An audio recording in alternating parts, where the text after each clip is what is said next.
What if I told you that some of history's most powerful women were doomed before they even took their first breath?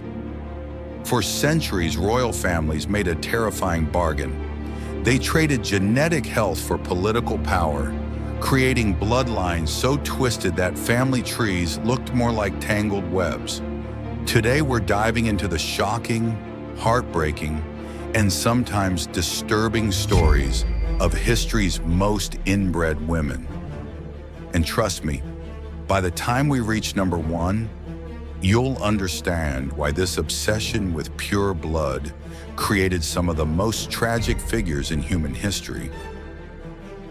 From the glittering palaces of Europe to the hidden corners of modern America, the consequences of extreme inbreeding have shaped the lives of countless women throughout history. These aren't just stories about royalty. They're cautionary tales about what happens when power becomes more important than human welfare. We'll explore 10 cases that range from medieval queens to modern-day individuals, each representing a different chapter in humanity's complex relationship with genetics and power. Some of these stories will shock you, others will break your heart, but all of them reveal the invisible forces that have shaped our world. Let's start with a question that haunted royal courts for centuries.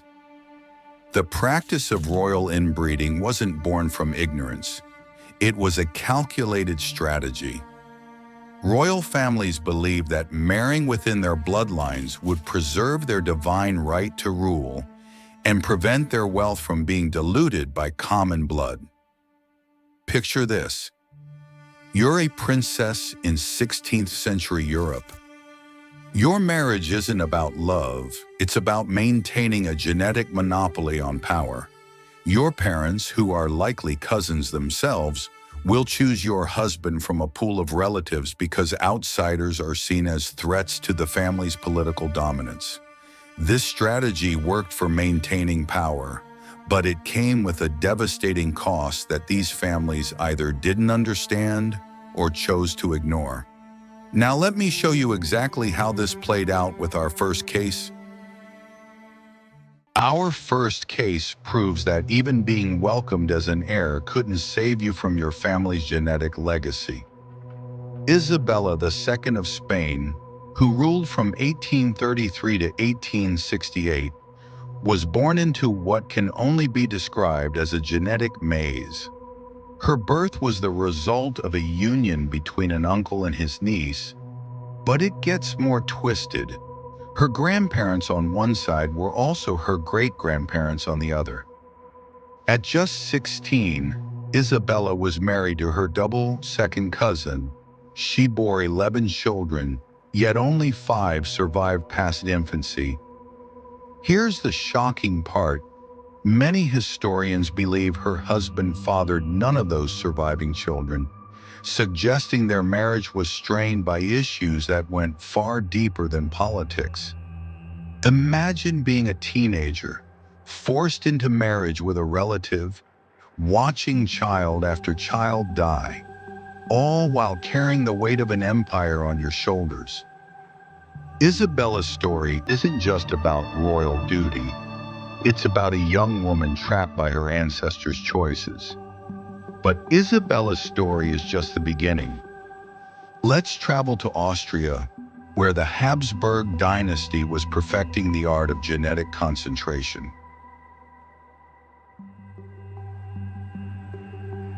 What happens when you have only half the genetic diversity of a normal person?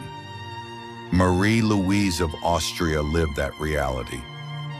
Marie-Louise's parents were double first cousins, meaning they shared both sets of grandparents. Genetically speaking, she had only 4 unique great-grandparents, half the normal number. This is the kind of genetic compression scientists today only see in highly isolated populations. At 18, she was handed over in marriage to Napoleon Bonaparte, her father's former enemy. This wasn't romance, it was a political chess move where Marie Louise was the sacrificial piece. Of her family's 12 children, only 7 lived to adulthood. The Habsburg obsession with bloodline purity was literally killing their children, yet they continued the practice for generations. Now here's where our story takes a disturbing modern turn. Think inbreeding as ancient history? Think again. Lorraine Whitaker's story proves that the legacy of extreme inbreeding isn't confined to dusty history books. It's still happening today.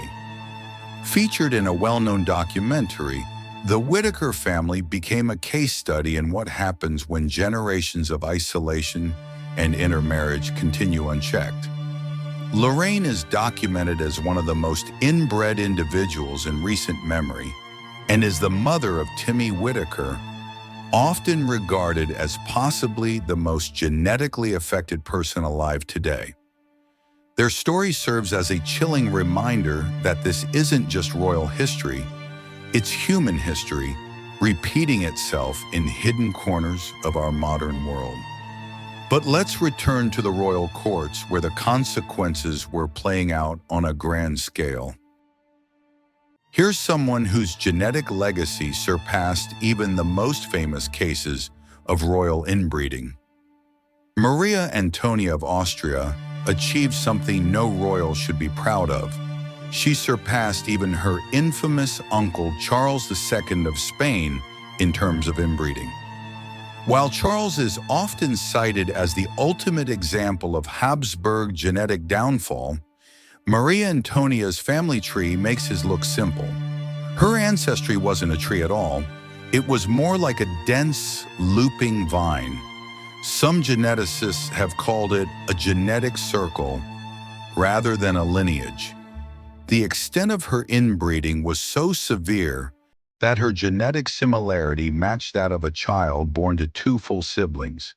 Yet history has largely forgotten her name, even though from a genetic standpoint, she stood at the very peak of Habsburg inbreeding.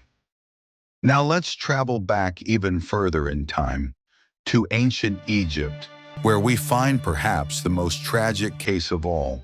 Sometimes the most heartbreaking stories are told not by the living, but by the dead. Mummies 317A and 317B, 2 infant girls who were likely the stillborn daughters of Pharaoh Tutankhamun and his wife Ankhesenamun.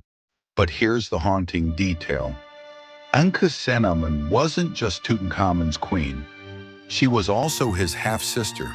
These tiny preserved bodies, born around 1300 BCE, carry a tale of ancient sorrow. By the time these daughters were conceived, the genetic risks had reached a devastating peak.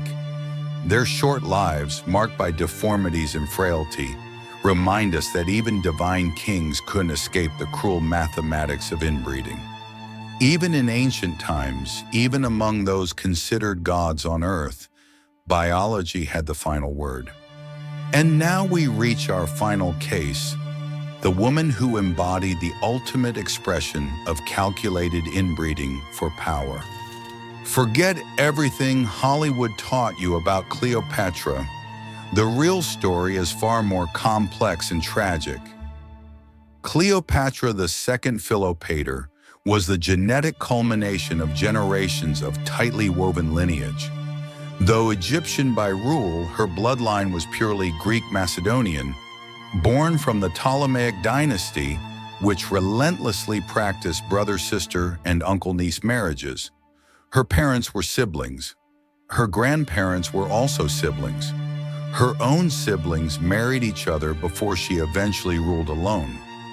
She was a living monument to the strategy of bloodline preservation, powerful but heavily burdened by her genetic inheritance.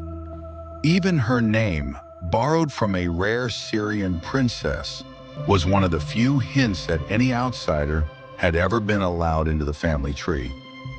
Cleopatra II wasn't just a royal figure. She was the embodiment of dynastic obsession, taken to its absolute extreme.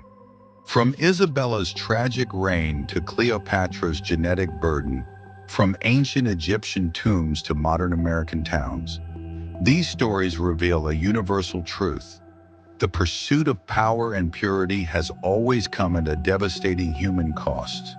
These women, whether queens or commoners, were shaped by forces beyond their control, their lives predetermined by their ancestors' obsession with bloodline preservation. Their stories remind us that history isn't just shaped by politics or war, but by the invisible hands of biology and blood. The next time you hear about pure bloodlines or genetic superiority, remember these women. Remember that diversity isn't weakness, it's survival. What shocked you most about these stories? Have you ever wondered about the genetic history of other royal families? Let me know in the comments below. I read every single one and love hearing your thoughts on these historical mysteries. If you found this deep dive into history's dark secrets fascinating, make sure you're subscribed, because next week, we're exploring the male side of the story with history's most inbred kings. And trust me, those stories are just as shocking. And if you want to see how modern science is exposing the darkest chapters of history, watch this next video, an in-depth look into the Armenian genocide and the forces that made it possible. From the collapse of an empire to the rise of deadly ideologies, this is a story that demands to be heard. Until next time, stay aware and stay curious.